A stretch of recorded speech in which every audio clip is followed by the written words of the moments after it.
नमस्कार, आप देख रहे हैं AMG न्यूज। आपके साथ मैं नीला। शहर और आसपास की खबरों को लेकर हम हाजिर हैं। शुरू करेंगे प्रमुख खबरों से। टिल्को खड़ंगाझार स्थित मदर टेरेसा वेलफेयर ट्रस्ट के संचालक समेत 3 आए पुलिस के गिरफ्त में। मध्य प्रदेश के सिंगरौली जिले से हुई गिरफ्तारी। आगामी 18 जून को देश भर में डॉक्टरों पर हो रहे हमलों के खिलाफ नेशनल प्रोटेस्ट डे का IMA ने किया आह्वान। कड़े कानून बनाए जाने की उठाई मांग। जमशेदपुर जिला प्रशासन लगातार लगा रही है कोरोना जांच कैंप। जिले में कोरोना के संक्रमण को कम से कम करने का है प्रयास।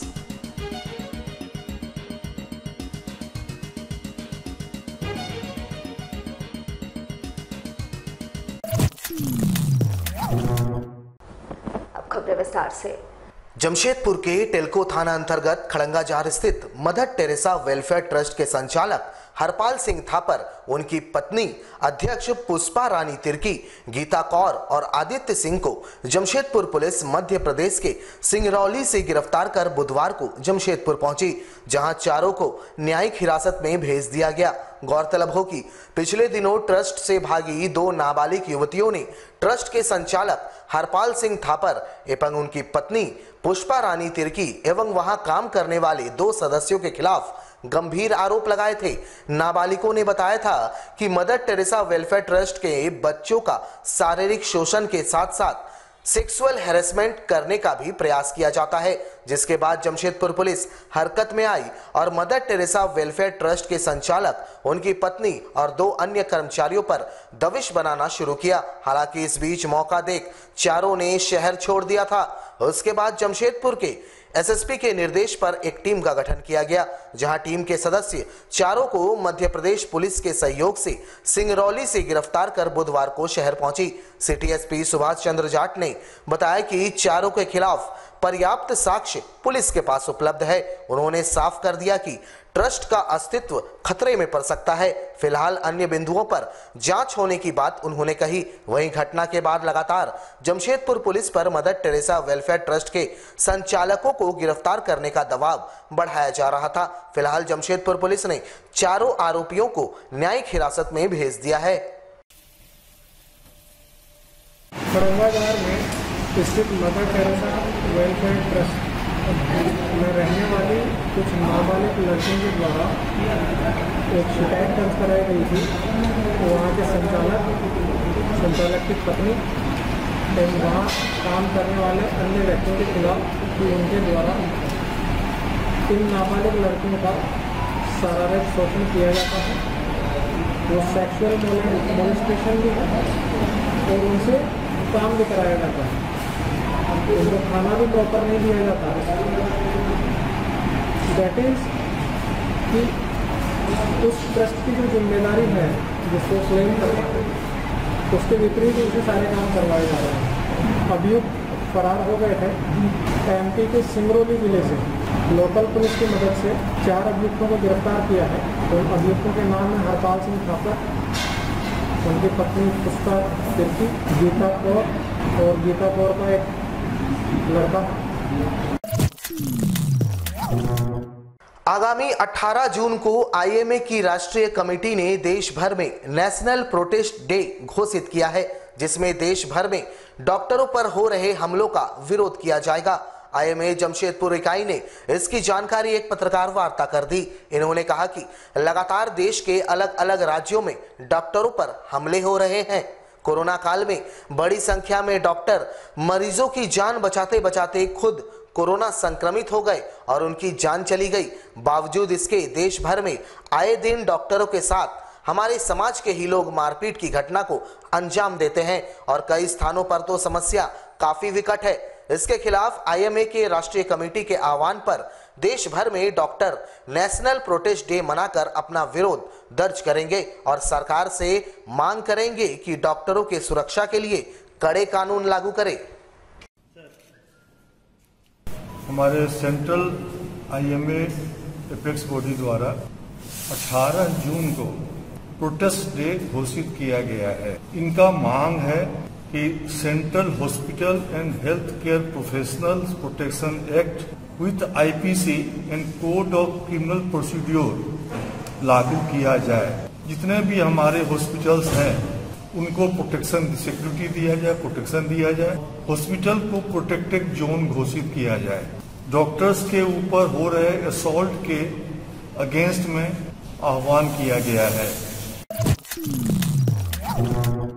जमशेदपुर में जिला प्रशासन लगातार कोरोना रोकथाम के लिए कोरोना टेस्टिंग का विशेष कैंप लगा रही है। साक्षी गोलचक्कर में बुधवार को भी विशेष कैंप का आयोजन किया गया। वैसे जिला प्रशासन द्वारा विगत लगभग 2 माह में बरते गए सख्ती के कारण ही अब जमशेदपुर में कोरोना संक्रमण के मामलों में काफी कमी देखने को मिल रही है और इसे बरकरार रखने हेतु लगातार जांच अभियान चलाया जा रहा है। बुधवार को भी निःशुल्क जांच अभियान साक्षी बाजार में चलाया गया, जहां बड़ी संख्या में लोगों ने अपनी जांच करवाई। वैसे कोरोना संक्रमण पर आम जन भी सतर्क हैं और खुद से आकर अपनी जांच करवा रहे हैं। कोरोना का टेस्ट नॉर्मल अभी चल रहा है, प्रतिदिन चल रहा है, प्रतिदिन करना है और प्रतिदिन हम लोग कर रहे हैं। अलग अलग जगह पर जाकर करते हैं, कर रहे हैं। जमशेदपुर में जिला प्रशासन द्वारा शुरू किए गए कोविड मोबाइल वैक्सीनेशन वैन के माध्यम से अब दिव्यांग बच्चों को भी वैक्सीन दी जा रही है। शहर में इस तरह के छात्रों के लिए काम करने वाली संस्था जीविका के छात्रों को बुधवार को वैक्सीनेट किया गया। सोनारी स्थित जीविका कैंपस में बुधवार को मोबाइल वैक्सीन वैन पहुंची और मेडिकल टीम ने यहां के 18+ बच्चों को वैक्सीन दिया। गौरतलब हो कि यहां वैसे बच्चे शिक्षित होते हैं जो मानसिक रूप से कमजोर हैं या फिर उनमें सुनने या बोलने की क्षमता नहीं है।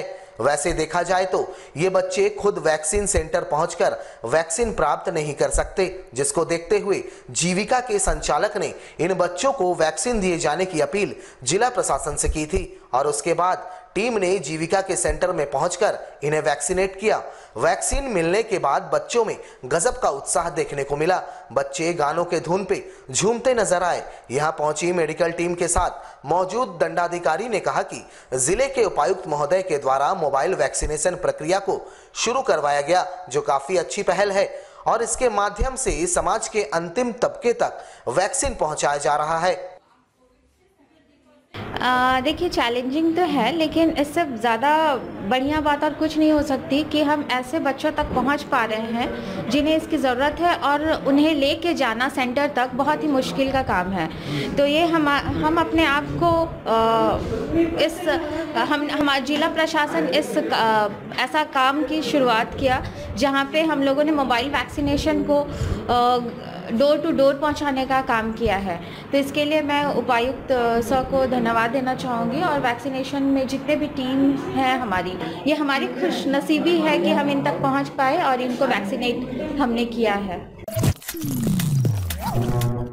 जमशेदपुर के सीताराम डेरा थाना क्षेत्र के भालूबासा मुस्लिम बस्ती की महिलाएं रौनक जहां, नजमा खातून और खदीजा खातून बुधवार को जिला पुलिस मुख्यालय पहुंच एसएसपी के नाम अपना और अपने परिवार के रक्षा की गुहार लगाते हुए एक मांग पत्र सौंपे गए मांग पत्र के आधार पर तीनों महिलाओं ने बताया कि बीते कल यानी 15 जून को तीनों महिलाएं अपने घर के पास बातचीत कर रही थी। इस बीच नूरजहां अपार्टमेंट में किराए के मकान में रहने वाले युवक आसिफ रिजवान खान, आमिर रिजवान खान और शाहिद इकबाल, नूरजहां अपार्टमेंट के रहने वाले मोहम्मद इम्तियाज और अरशद व अन्य साथियों के साथ आधमके और भद्दी गालियां देते हुए पूरे परिवार को बर्बाद करने की धमकियां देने लगा। महिलाओं ने बताया कि युवकों ने उनके पतियों की हत्या और बच्चों को उठवाने की धमकी दे डाली। इसके पीछे के कारणों को बताते हुए महिलाओं ने बताया कि उनके घर के समीप टाटा स्टील का एक जमीन है जो कई वर्षों से बस्ती वासियों द्वारा पार्किंग के रूप में प्रयोग में लाया जाता है।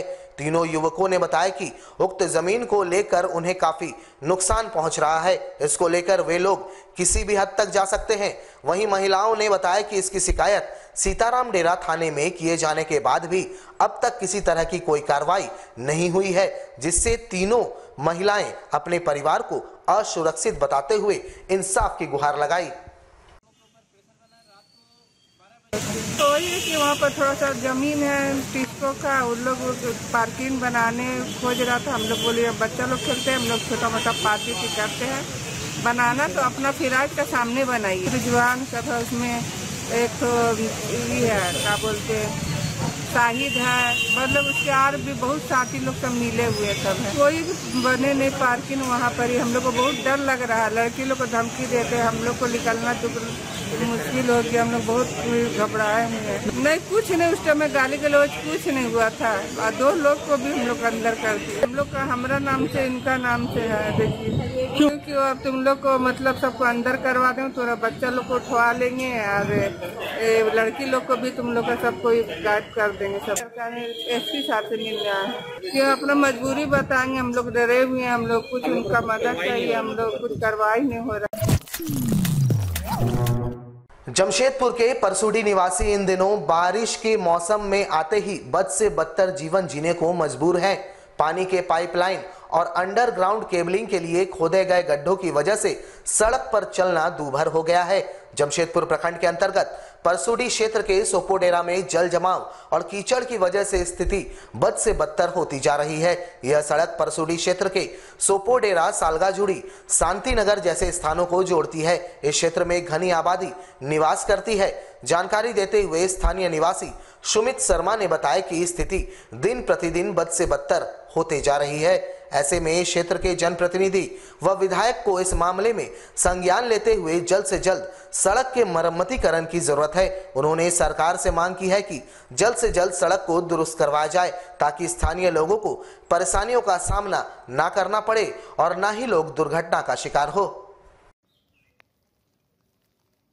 यह मेन रोड परसुडी से लेकर टेल्को निकलती है।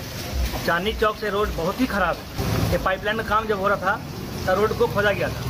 अब बोला गया था कि पाइपलाइन का काम होते ही रोड बन जाएगा। पाइपलाइन का काम विगत 2 वर्ष पहले खत्म हो चुका। उसके बाद से बिजली अंडरग्राउंड बिजली का काम चालू हुआ, उसमें भी रोड खोद दिया गया, रोड को मरम्मती नहीं किया। अब फरवरी और मार्च में हम लोगों ने धरना प्रदर्शन किया था संयुक्त ग्राम विकास समिति के माध्यम से और उपायुक्त को ज्ञापन दिया था। उपायुक्त ने कहा था कि रोड का मरम्मती जल्द हो जाएगा, पर पता नहीं काम चालू हुआ फिर बीच में बंद हो गया। अभी स्थिति देख सकते हैं कि रोड का स्थिति चलने लायक भी नहीं है। और यहाँ के स्थानीय विधायक जी से भी हम लोग मांग की है। स्थानीय विधायक जी बोले बनेगा, लेकिन हमको नहीं लगता कि स्थानीय विधायक जी इसमें कोई रुचि दिखला रहे हैं। उनको बस यहाँ से मतलब है बर्थडे पार्टी, कहीं भोज है, बस वहीं पर उनका सीमित हो गया है। लेकिन विकास मामले में वो इस सोपोड़ा बस्ती में तो उनको नहीं दिख रहा कि विकास कुछ कर पा रहे हैं। जमशेदपुर के गोविंदपुर से चांदनी चौक से लेकर NH 33 को जोड़ने वाली सड़क का काम आधा अधूरा होने से क्षेत्र के लोगों को काफी परेशानियों का सामना करना पड़ रहा है। जबकि रोड 1 साल पहले ही बन जाना चाहिए था, लेकिन अब तक पाइपलाइन बिछाए जाने के कारण रोड अधूरा है। और अब बरसात आ चुकी है, आसपास के कचड़ों का अंबार लगा हुआ है और कचड़ा भरा पानी आसपास के घरों में घुस जाता है। इसको लेकर कई बार विभाग को सूचना दी गई, लेकिन उसके बाद भी विभाग मौन है। क्षेत्र के मुखिया का कहना है कि बरसात होने से पहले कंपनियों को सोशल कॉर्पोरेट सर्विसेज के तहत साफ सफाई करानी चाहिए थी, लेकिन कंपनी ने अनदेखी की और यह स्थिति आज उत्पन्न हो गई है। बरसात शुरू होते ही क्षेत्र के घरों में कचरा युक्त पानी घुस जाता है, जिससे यहाँ बीमारियां फैल रही है। ये जो देख रहे हैं गोविंदपुर की लाइफलाइन सड़क है और ये सड़क जो है आज से 1 साल पहले बनकर तैयार हो जानी चाहिए थी, लेकिन पाइपलाइन के विवाद को लेके पूरा कचरा यहाँ जमा हो गया है और जमा होने के कारण सारा कचरा वाला पानी बरसात के दिनों में घरों में घुस रहा है। इसको लेके हम लोगों ने कई बार कहा कि इस कचरे का निष्पादन के लिए कम से कम कोई भी बीमारी जो है वो कचरे के दौरान ही फैलती है। कचरा जितना ज़्यादा रहेगा उतनी बीमारी फैलेगी। बरसात के दिनों में एक बार साफ सफाई होनी बहुत ज़रूरी थी। इसके लेके हम लोग एक बार फिर माननीय उपायुक्त महोदय से मिलेंगे कि बरसात के दिनों में कम से कम कंपनियों के द्वारा जो साफ सफाई कराई जाती है उसको करवा दिया जाए। रोड का काम ऐसा है कि रोड बन रहा था, अचानक पता नहीं काम क्यों धीमा हो गया। उनका कहना है कोविड-19 के कारण हमें एक काम को धीमा करना पड़ा है। कोविड-19 एक विशेष मुद्दा है। मान लीजिए किसी को भी अभी कोविड-19 का ही बहाना चाहिए। उधर गाँव तरफ रोड बन रहा है, लेकिन गोविंदपुर में कोविड-19 का बहाना बना रहे हैं लीडिंग कंस्ट्रक्शन वाले। पूर्वी सिंहभूम जिले में मानसून का प्रवेश हो चुका है। जमशेदपुर शहर में मंगलवार रात से ही बारिश लगातार हो रही है। वैसे मानसून के प्रवेश करते ही बाजारों में छातों की बिक्री शुरू हो गई है। हालांकि अमूमन तौर पर मॉनसून के वक्त बाजार में छातों की बिक्री होती है, लेकिन इस बार कोरोना काल में छातों की बिक्री में कमी देखी जा रही है। वैसे बाजार में 80 रुपए से लेकर 200 रुपए तक के छाते उपलब्ध है। वैसे दुकानदारों के अनुसार पहले के मुकाबले खरीद दाम में वृद्धि हुई है, लेकिन फिर भी पहले की अपेक्षा बिक्री में कमी देखी जा रही है। अभी जिस हिसाब से मौसम आया है उस हिसाब से अगले साल के हिसाब से अभी बढ़ोतरी हुआ है। और अभी पहले 70 रुपये खरीदारी आता था, हम लोग 100 रुपये ले लेते थे। अभी इसका रेट 80 रुपये खरीदारी आ रहा है, 100 रुपये में अभी हम लोग इनकम कम हो गया। लॉकडाउन के कारण अभी थोड़ा दिक्कत हो रहा है और इसी से सबको चलाना कम नहीं है, बराबर में काफ़ी का बिक्री है। बहुत परिस्थिति खराब है अभी बाजार का। हमारे साथ लगातार जुड़े रहने के लिए हमें YouTube पर जरूर सब्सक्राइब करें। आज के लिए बस इतना ही। कल आपसे फिर मिलेंगे कुछ नई खबरों के साथ। तब तक के लिए AMG न्यूज़ की पूरी टीम को दीजिए इजाजत। नमस्कार।